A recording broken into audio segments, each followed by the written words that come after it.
What are educators doing to get students to swipe right on accounting? This is the IssuesWatch podcast.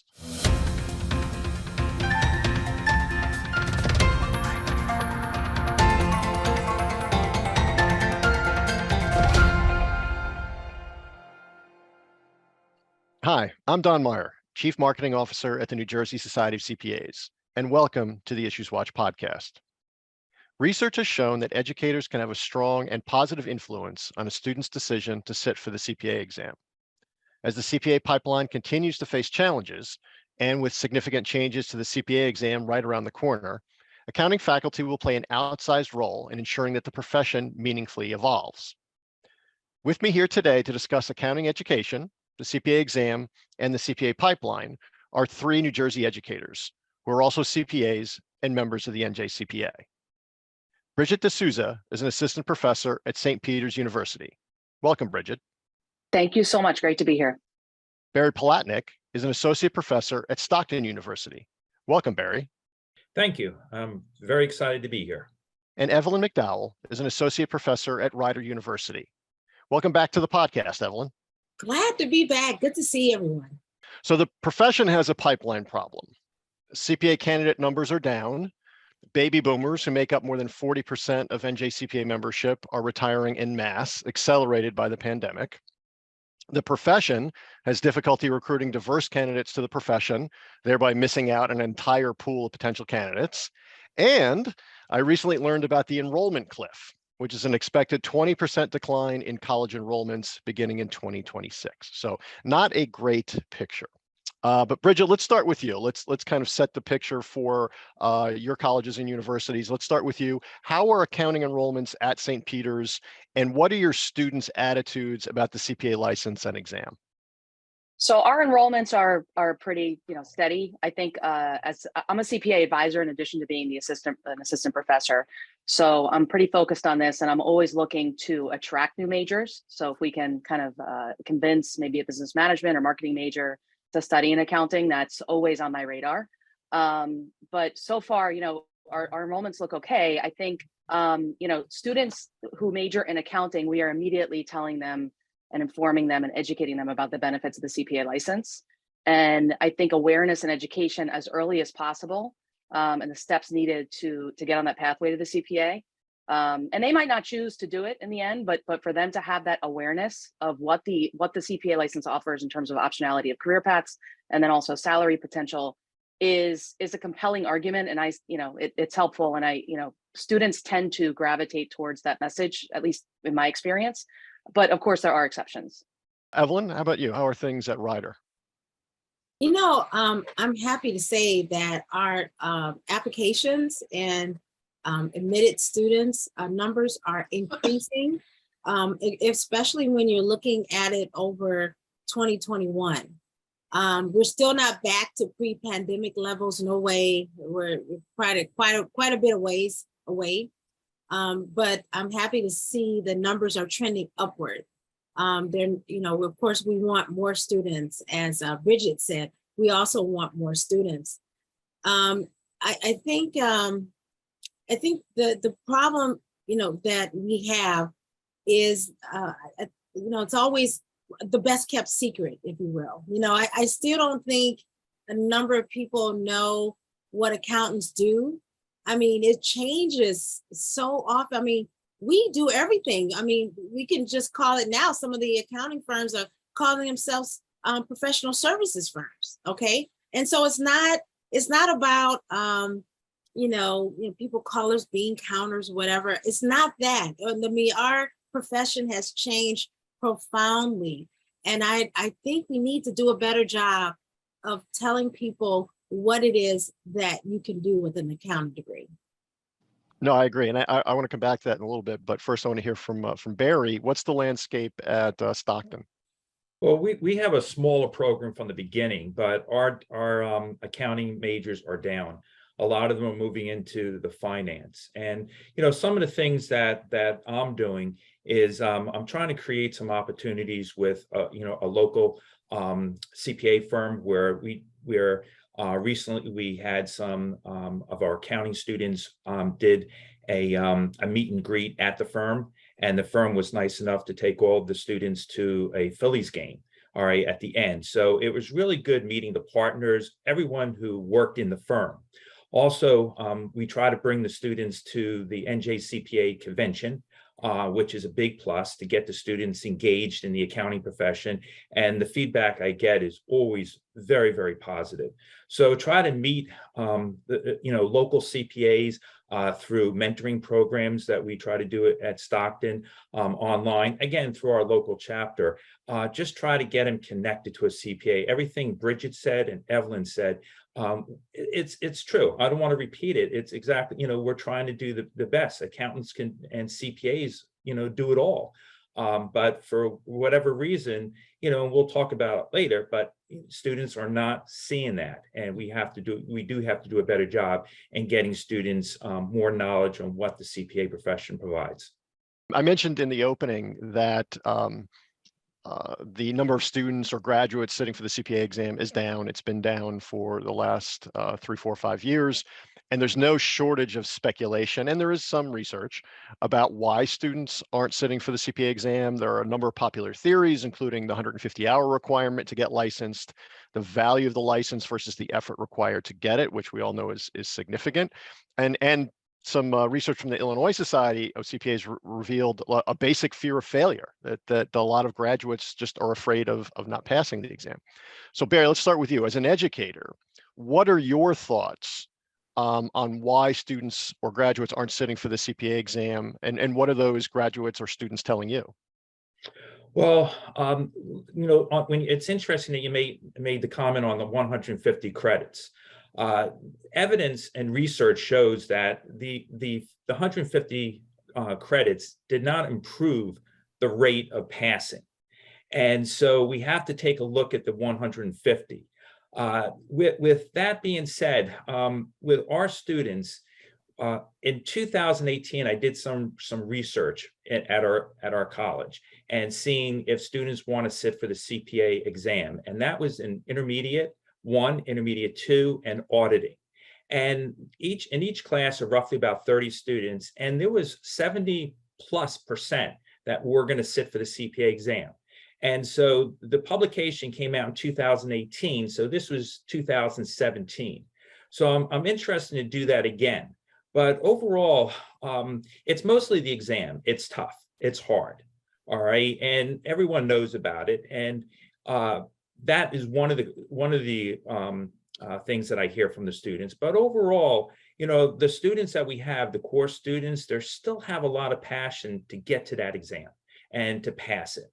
All right, with the students that I have. But one of the areas is that 150, the extra credits that they have to get, and they could be in anything. Yeah, there is some research. Illinois Society of CPAs did some research around individuals not sitting for the CPA exam. They looked at the 150 issue, and their research, and granted it's just sort of one window in time, but their research indicated that the 150 wasn't a huge factor in whether or not somebody sat for the exam or didn't.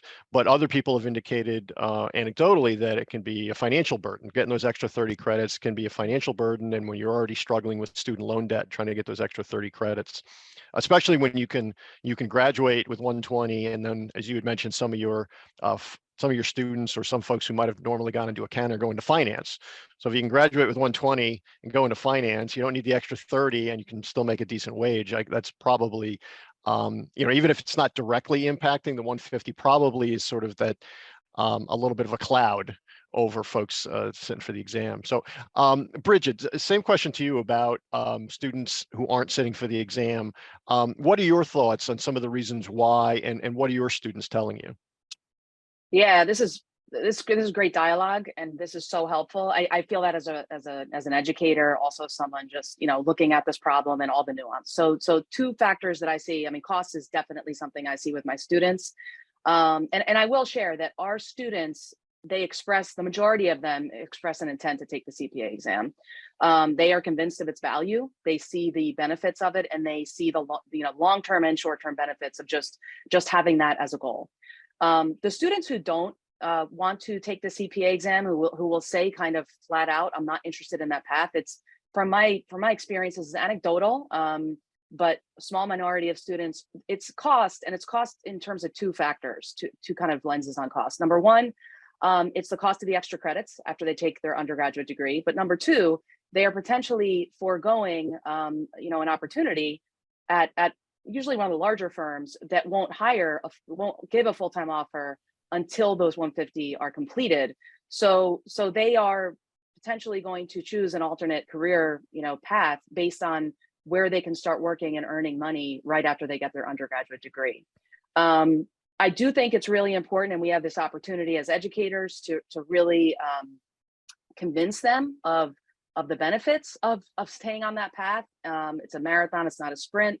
The long-term benefits of having the license and all the career optionality. I loved Evelyn's frame of it's a best kept secret. There's so much that they can do with the degree and with the license on top of that. So, and the exam, I do want to make a note about the exam. So at St. Peter's, we have an elective in our accounting program called Pathway to the CPA. And we really kind of give students sort of a well-rounded focus around the CPA exam. So we introduce them to things like test prep. We introduce them to things like the scope of the exam, how it's structured, how to, the steps needed to apply. And the way I look at it is it's kind of like getting as many pieces in place before they graduate so that they're ready to launch forward once they do graduate into that prep period, because the fear of failure factor is so real. And it's something that I emphasize a lot in the classroom, which is just that mental fortitude to just stick with it, understand that it is an isolating experience, or it can be isolating, especially if students are studying alone. So all these factors I think do contribute. I'll just end with this. I do see cost as the most concrete identifiable factor when I am talking with students, because they name it. And I can see in their responses that it's sometimes it's just not a burden that they can take on, unless they can figure out some way to pay for those extra credits, or somehow get the support to get those 150. Yeah, it's interesting. You mentioned that the point about fear of failure. When I was doing research for this podcast, I found an AICPA study. I think it was from 2015 or 2016, and in it actually talked about professors needing to encourage their students to tell them, okay, while professors may not be teaching to the exam, that professors can tell their students or encourage their students, hey, what I'm teaching you is something that will apply to the exam. So in other words, you have to be a little bit of an amateur psychiatrist in trying to, provide that positive reinforcement for the exam, even as you're training them. So I thought that was an interesting point. It's not up until about a year ago. It's not something I ever would have thought of. Evelyn, how about you at Rider? What are your thoughts on why students aren't studying for the exam, and what are students telling you? Well, I again, this is all anecdotal as well, but I do know a barrier to entry is that's something that no one is doing anything about, is the 18-month that cycle, that window. The window. That window. Yeah. When students hear that, they talk about failure, they 18 months, you mean how many, what if I don't do it?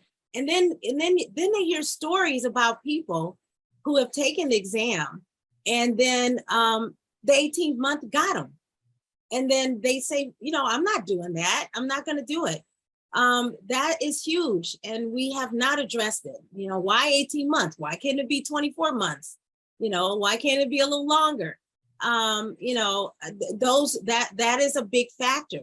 I hear another factor is that the market does not value the CPA as much as it used to. So, I've heard some of my students tell me that they're on LinkedIn and headhunters call them. They're just at the firms. They're at the firms, the big firms. And the headhunters call them, have you passed the CPA? They don't care if you pass the CPA exam, because the next employer looks at their work experience, and they're looking at all the other factors. They got an accounting degree, they got great work experience.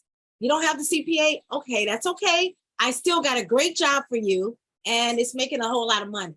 So I think the market is not demanding the CPA as much as it used to. My day, you know, if you had the CPA, you would get the best jobs, but it's not that way anymore. People without the CPAs are getting pretty good jobs, and so they're doing this cost benefit analysis, and they're good students, and they're coming up with, you know what, the CPA just doesn't give me the value that I think it deserves for all of the effort that I have to put in. Right. And I think part of that may be coming from the fact that more and more graduates go directly into industry instead of spending a few years or 5 years or 10 years in public and then going in industry. And maybe the company they go work for doesn't place the same value on the license as certainly a Big Four firm or any public accounting firm would. And I wonder if there's anything that the profession, whether it's educators or those even in public accounting, can do to convince CFOs or CEOs who are not CPAs at companies, yes, there is value in having a CPA who is a controller, or your CFO is a CPA, that type of thing. So do you hear anything from your students, Evelyn, we'll start with you, about that idea of, you know, the profession and the CPAs, that's public, but you go into private and that's a whole other matter, and you don't necessarily need the CPA. Do you hear that from your students, or do you see that in practice? Yeah, I do see that from my students who graduate. The CPA is, you know, I feel like I think if the market demands it, if there is, I think what's happening is that CPAs, the numbers are low, and I see firms trying to compensate for that, and or even private companies also are compensating for that by I would say not I'm not going to say lower standards. I'm just going to say they're not requiring that CPA. They don't. You can have as good of a career path without it, and as a result, students don't see the like I said, the cost benefit. However, I really feel we're missing a very important aspect of this, and that is if the student loves accounting. If you love accounting, and if that is your career choice, you're going to do what you want or you need to do to be successful.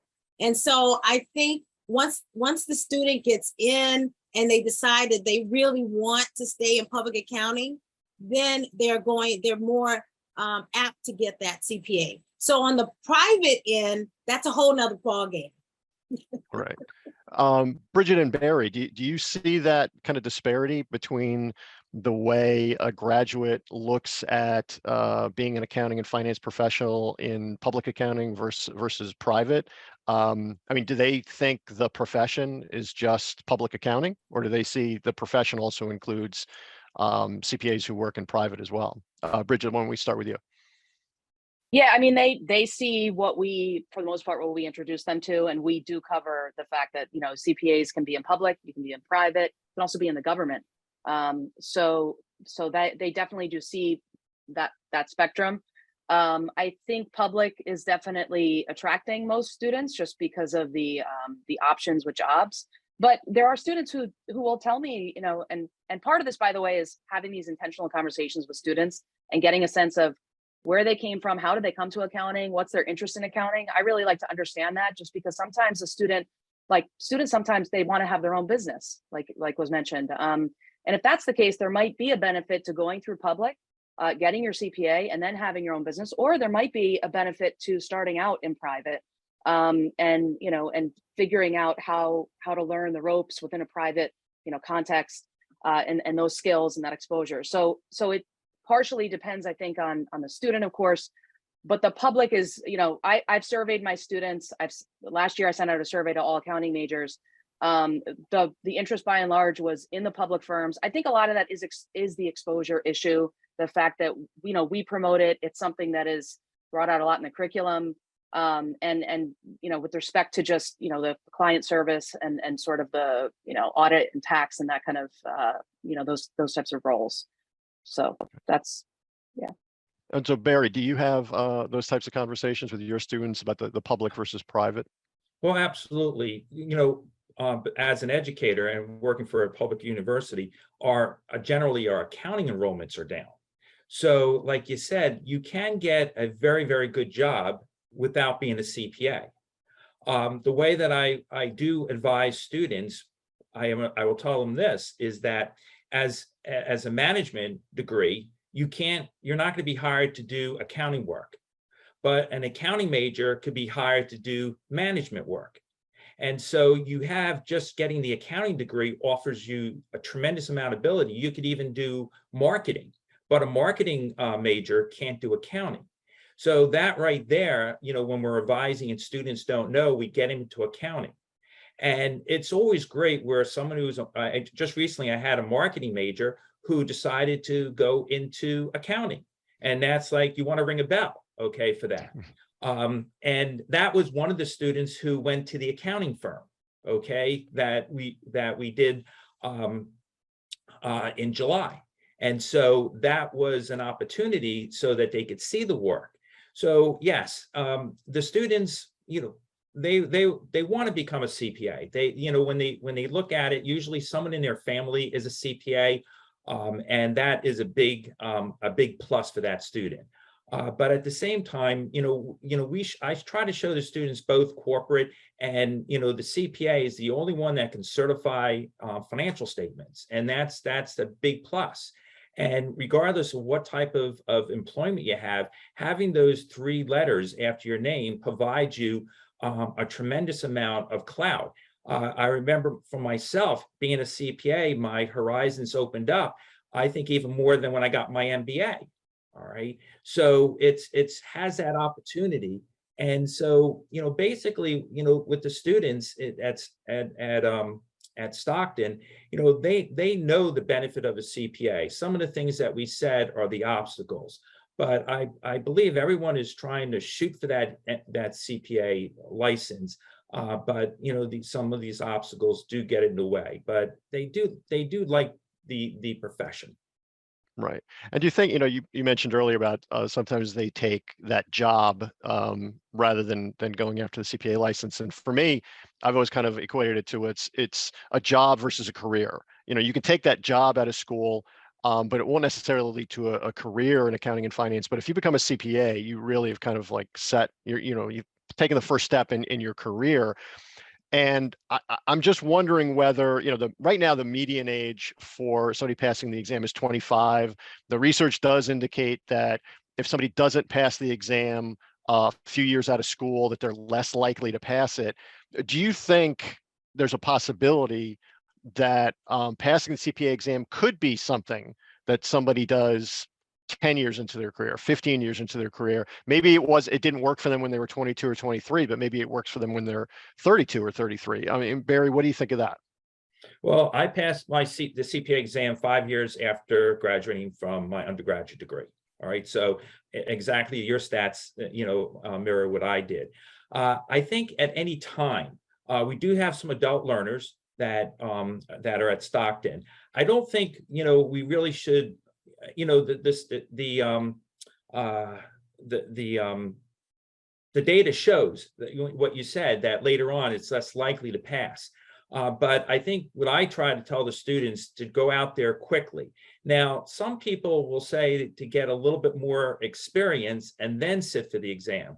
But we try to get the CPA providers, we try to get them all into Stockton to try to get those students set up so that they can get into a program, a review course, and try to take it as soon as possible. But sometimes they do get a job, and working at a brand new job and trying to fit in studying can be difficult to balance. So I think at any point in time, passing the CPA exam, is doable, maybe later on in life. But when you do have a family and other factors, that does interfere with getting into that CPA exam. So we try to get them early, and I don't have any data on after the fact.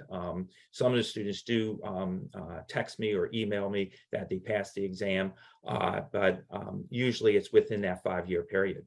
So Bridget, what preparations are you making at St. Peter's for the launch of the next version of the CPA exam? And do you think it will be successful in attracting a new generation of students to sit for the exam?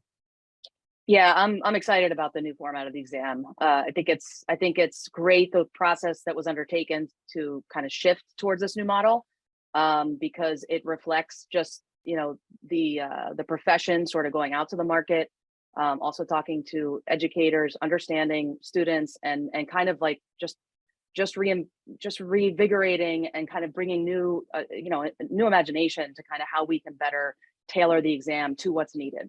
So at St. Peter's, what we've done, like I said, I'm a CPA advisor. So part of my mandate here is to focus on some of these issues, which is great. I really enjoy this work. I really enjoy advising. And so to have that mandate is just helpful. It's part of my summer work. I'm doing research around this. So Barry mentioning some of the data, that I think we need more data. We need to follow these students, and really locally as well, to understand what's, things like the age and sort of what's driving some of these choices that the students are making. I think, the role of technology within the profession is exciting. I think it's an invitation for students to not only become accountants and CPAs, but be technologists and be data visualization experts. There's so much there. There's so much meat on the bone that I think is aspirational in terms of what the new exam is asking students and educators to kind of direct ourselves towards. So we're doing at St. Peter's, I do workshops, we do info sessions, I survey students. I'll be doing more structured survey and sort of, part of my research going forward. Last year was really informational, just to get a baseline for the students, across all the years, the major across all 4 years. And we also, we're baking technology into our courses. We have an Excel course that's now the required computer science course for accounting majors, which is a focus. I teach that course, and the focus is really putting students into an environment where they're learning skills that they would need to know as a first or second year associate at a firm, or maybe an intern level through the first year. So having students be comfortable with what's required coming out of school, and having those skills that the CPA exam is asking them, it's going to be testing them on. And I think it all will help, just prepping students while they're here, with an Excel course, with an elective that's focused on the CPA prep. And then also just continuing to listen to students and understanding what's their context, what's their perspective, what are their challenges, so that we can then feed that back into, spaces like this and better understand how can we sort of, as a professional network and also as an industry, continue to kind of do what this new exam format is going to do, which is sort of, I see it as revitalizing personally. I'm excited about it, and I could go on, so I'll just stop there. Thanks. That's okay. Evelyn, how about at Ryder? What preparations are being made for the next version of the CPA exam, and do you think it will attract a new generation of students to sit? Well, at Ryder, what we're doing right now is we just many of us sat through this recent webinar that the AICPA put on about the new changes. And we have been talking about it for the last year and a half, about the changes. And so we're excited about it too. One of the things that we're doing is we're taking that blueprint and we're comparing it to our courses and making sure that, identify any gaps and making a decision about what are we going to do about the gaps. Are we going to fill those gaps? But in preparation, we knew that it would be focused more on technology. And so we've been preparing, just as Bridget mentioned at their university, that we are infusing more data analytics throughout our course curriculum. We are also adding data analytics as a part of a concentration that you can take more classes in that area. We have a special MAC course, our Master of Accounting, that takes data analytics and put the students use those tools in an accounting context. So we're excited about it. I think will it increase the number of students taking the CPA exam? Absolutely, it will. It will increase, because now you've got, tax people, for example. They could have taken some firms are happy with people having the enrolled agent. So now if you take the CPA exam, you can concentrate on tax. So you can have that special emphasis. I think it's better than an enrolled agent. So, so you're going to have more people taking that. Yeah, so I'm excited. I think going to have more people in IT taking it, more people in finance possibly taking it. So I think it's a good thing. Yeah, I'm curious to see, usually right before the exam is changed, there's a rush of people who take the exam, because I guess the thinking is they don't want to wait until the next version, because the next version might have something on it that they didn't learn. So there's usually like a pretty significant uptick in the number of people sitting for the exam. But I'm curious to see whether some people wait and take the new version of the exam because maybe it's more applicable to what they learned or what they want to do. Barry, I didn't want to leave you out. What is Stockton doing to prepare for the launch of the next version of the exam? Similar with Evelyn said, we are taking the new exam and we're mapping to our courses. Okay, we're looking at the content that we're currently teaching. Each faculty member who teaches a certain accounting course is taking a look at the content from the blueprints, and we're seeing where we touch it in our courses and then make adjustments going forward. All right, and that's what we're doing. Also, in some of the electives, we're putting those electives in to accommodate that extra 30 credits. So we're giving the students the path to get, stay at Stockton for the 150 and take additional tax courses, take government and accounting, and take some additional courses so that they have a benefit. And they don't have to take something that is unrelated to business or unrelated to accounting to meet those extra 30 classes. So we're getting our curriculum updated with data analytics, and also trying to even working with SAP, getting the SAP program so that we can get supply chain management to these students, and to get these courses ready for that, those for the core and for those specialties in that CPA exam. But the big thing is the mapping, to make sure that our courses have the content to get students to that CPA exam. Evelyn, you mentioned earlier, you said that the profession, and the we is pretty big. It could be CPAs, it could be firms, companies, state CPA societies, the AICPAs. The we's a big group. What can we do to attract more diverse students into the accounting profession? Because I think we believe that that's a big issue for the pipeline, that in order to bring more accounting majors, more CPAs into the pipeline, that it's going to have to be from a more diverse set of students. So what do you think that stakeholders can do to attract more diverse students into the profession? I think that's a great question. It's, our profession, just like all other professions, is is affected by the larger society.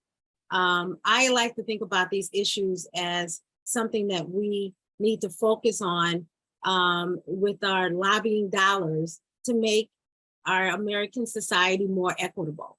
The problem is, your education is highly dependent on your zip code. If you, if your zip code puts you in an inner city school, then maybe you may not have the same opportunities as someone whose zip code is in the suburbs somewhere. And it should not be that way. And that's something that our larger society has to do more to change that. And I think we can do that. We can put more pressure on, as a profession, we can put more pressure on our elected officials to make our society more equitable. And so until we do that, we will always have these disparities.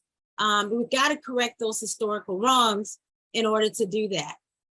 But in the interim, people who identify as a minority or a different a race or whatever, you know, we're just like everybody else, right? So what we have to do in accounting is we have to make accounting sexy. I got a new campaign, swipe right on accounting. You know?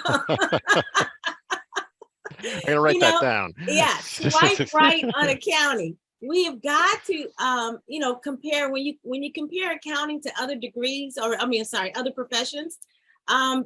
You've got to be able to show that accounting is a great profession. I mean, it's wonderful. These are all the things that you can do, and if you show that to any human being, no matter what color they are, they're going to swipe right on accounting. We'll definitely be back in touch with you about that campaign. Bridget, how about you? What do you think the profession can do to make itself more diverse? I'm sorry, Evelyn, I just love that swipe right on it. We need more of that thinking. That's amazing. So I'm at St. Peter's University, which is an incredibly diverse university. It's just an amazing asset. I love being here. And I think we need to make a couple things. We need to be getting into high schools and middle schools. There's a lot of great resources through, you know, CPA and This Way to the CPA. And there's so many great resources that I'm familiar with. And I look at all those resources and I want to get into the high schools and even the middle schools.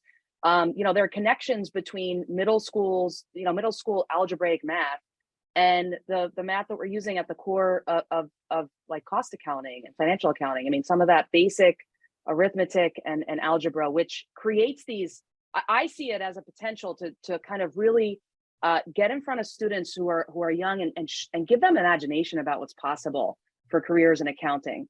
Accounting is something that many students, they're not even familiar with entering college unless they've had exposure to it in high school, or as Barry said, they have a family member.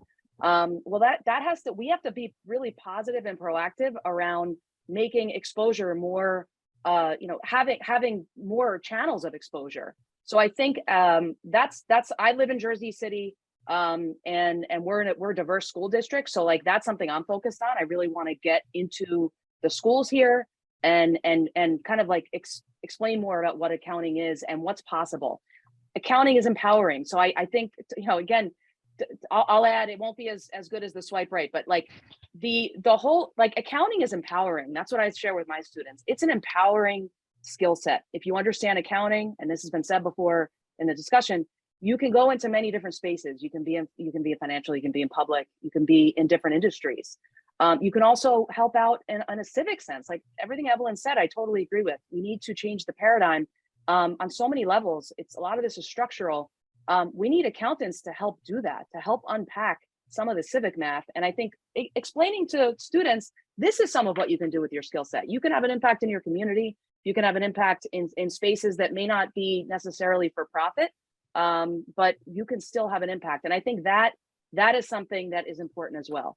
But I think really awareness and the industry making a concerted effort and investing in making that awareness more, and having accounting in like K through 12 curriculum. I realized, you know, there's an effort in terms of like roping them with STEM. Right. That is like things like that. I think that gets to the structure of getting this skill set and this career in front of students, all students. But we need to do more, as I think, as Evelyn said, as a society, but also professionally, and we can.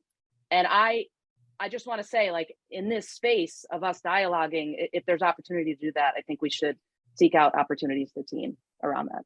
Barry, what Bridget had mentioned, that we all need to do more. What else do you think CPAs and firms and others in the profession can do to make the profession more diverse? Well, you know, I looked at, you know, the last couple of events that I ran, and the students that will volunteer to participate in these events, I had over 70% diversity between women and other types of racial diversity. And our university at Stockton is very, very diverse in the student population.